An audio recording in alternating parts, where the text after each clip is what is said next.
This is my Szechuan smoked lamb belly bao. Hi, my name's Jen and I'm here for Sous Chef today to do some amazing summer smoker barbecue recipes with you.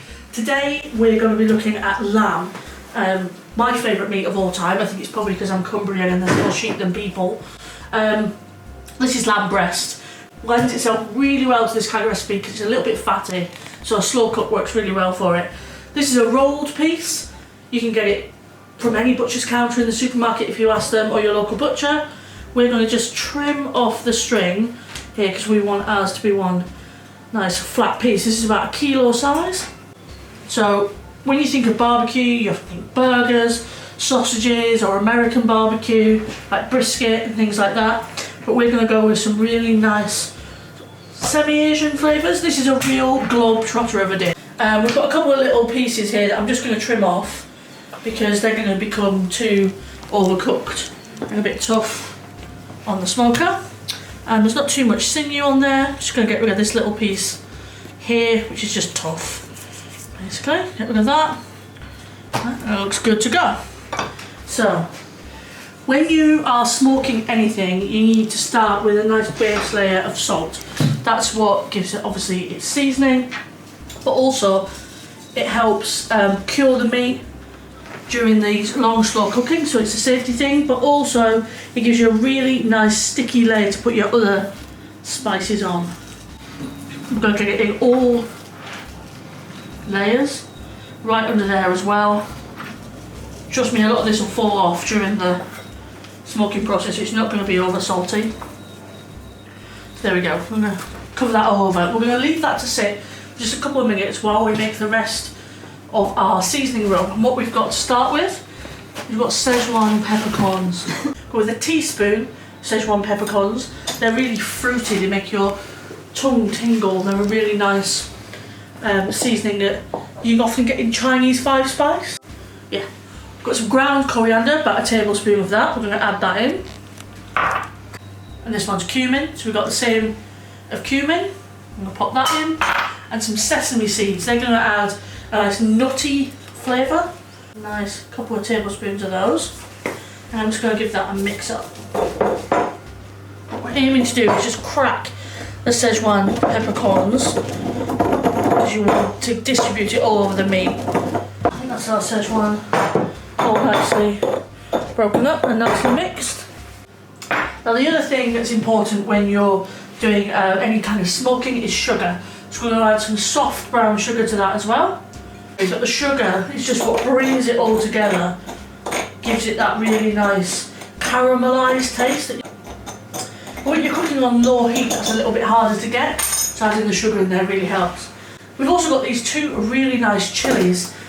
We've got Aleppo pepper, which is really mild, it's not spicy at all, but it's really fruity, like a capsicum red pepper flavour. That's really nice. I'm going to put about 2 teaspoons. And this one is called Urfa. So I think it's going to add an amazing richness to this. I'm going to pop that in. About 2 teaspoons. It's almost black, it looks like charcoal. I'm going to mix that in. So, the last thing we're going to do is we've got this amazing curry paste, which has got kaffir lime and white pepper in it. What we want to do is we really want to add some citrus to this because we put lamb belly being so rich, you kind of want to cut through that. If you think about normally you have mint sauce or cranberry or something like that with lamb, it's because you want that sour note, and what to really ramp that up, we've got some kaffir lime and white pepper in. So we'll put a little bit of that in there as well. And then this, which is yuzu. Yuzu is a citrus fruit. It's super tangy. It tastes a bit like sherbet lemons. It's amazing. And this is a powdered version. If you get the fresh juice, it doesn't last that long. It kind of really loses its flavour quite quickly. So the powder works amazingly. It does smell good. You can keep that. Oh, this would be incredible in like a salsa verde for fish or something as well. I'll put quite a bit of that in there. Give that a really good mix up. So we've kind of created our own little paste flavour. Let's get that mixed in. So we're going to get all of this much piled on here as much as possible and really, really get it massaged in. We want to make a really nice crust. You can see it's sticking nicely. I probably would do it the night before or the morning. That way, when you're not making lots of mess before you have to get ready for the barbecue, but it also obviously then permeates into the meat a little bit. If you haven't got time, don't worry, you can do it just before. Right, there we go. I'm going to do the other side as well. Keep it really nice together. Spoon out of the way. There you go. You see, it looked like lots, but I have managed to use all of that in this 1 little kilo of lamb belly. Trust me, it's going to taste amazing. Right, so we're going to set that to one side, pop it in the fridge for a couple of hours, and then we're going to pop it onto our smoker, which we'll show you outside. We're going to be using the Pro Q Frontier. It's a really nice tower smoker with loads and loads of cooking space, and we'll show you that outside. As you can see, the perils of living in London. We're in North London at the moment, and you can hear all this lovely construction work going on around us, so just ignore that. Okay, so we are now all ready to go. Our temperature is up at about 130, almost at 140. What we're going to do is we're going to put the goat and the lamb on top. Okay, so we've got the lamb belly there as well. We're just going to pop that next to the goat. There we go. Lid on. I'll get that sealed up. We'll let that come back up to temperature and we'll come back to it in about 20 minutes. So as I mentioned earlier, having moisture in the smoker is super important, but it's also really important to keep the meat itself moisture in the cooking process. That helps keep the structure of the outside open so it absorbs more of the smoke, and also it stops it from drying out. So periodically throughout the smoke, it's good to mist with water. We just give it a good spray all over and pop the lid back on. If you do that every time you want to check the meat, say every 30 minutes or so, that'll be perfect. So our lamb's had about just over 2 hours now, about 2 hours 15 minutes, and it's reached that stall. The temperature has tapered off. It's taken on all that smoke for about 2.5 hours. As you can see, it's looking absolutely beautiful, but it's not tender enough yet.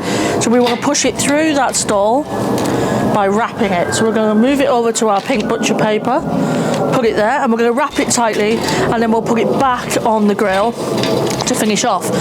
So pink butcher paper is actually really quite important, and you're thinking, why is it pink? Well, I actually only found this out relatively recently.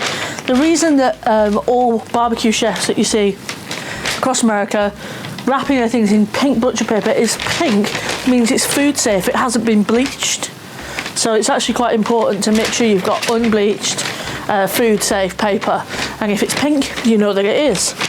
So we're going to wrap that up nice and tightly like a Christmas present. Fold it up and put it back on the grill. Now, you'll find, let me just put that on there and then we can talk about it. I'll pop the lid back on. There we go. So you'll find when you look into the world of smoking, if you buy one of these, they can become a real obsession and a hobby. A lot of people in America who do this obsessively and get really into it swear that you shouldn't wrap it, others swear that you should, and one thing that you'll never see anybody do is then once you've wrapped it, put it in the oven.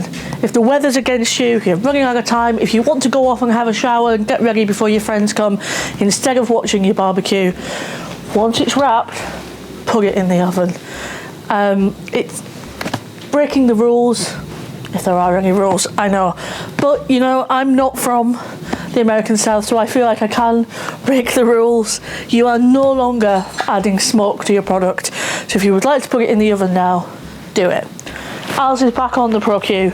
We've got plenty of time. We're going to leave it there until our lamb reaches that lovely 89-90 degrees, and we're going to take it off and slice it and make our bao buns.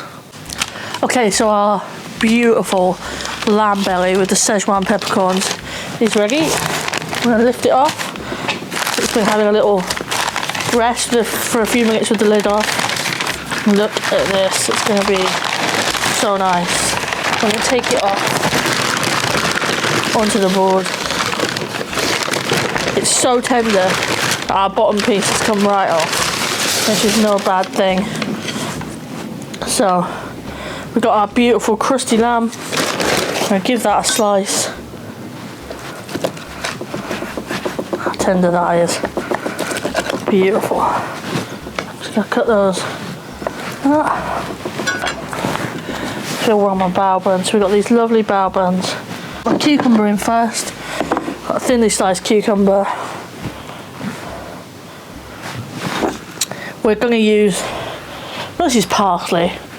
I said in the recipe use coriander and mint, but somebody forgot to get some, so this is parsley. I like to use herbs like a salad leaf because they give so much flavour. We're putting this parsley in because it looks good. Don't use parsley, get some coriander and some mint as well. We've got our amazing slow cooked lamb belly. That's our amazing slow cooked Szechuan lamb belly bao. And I'm going to drizzle some of this lovely black bean rayu. It's sort of like a chili crisp. So good, it's full of umami. I'm going to drizzle some of that on there just to amp it up. There we go. Already, that is our lamb belly Szechuan bao.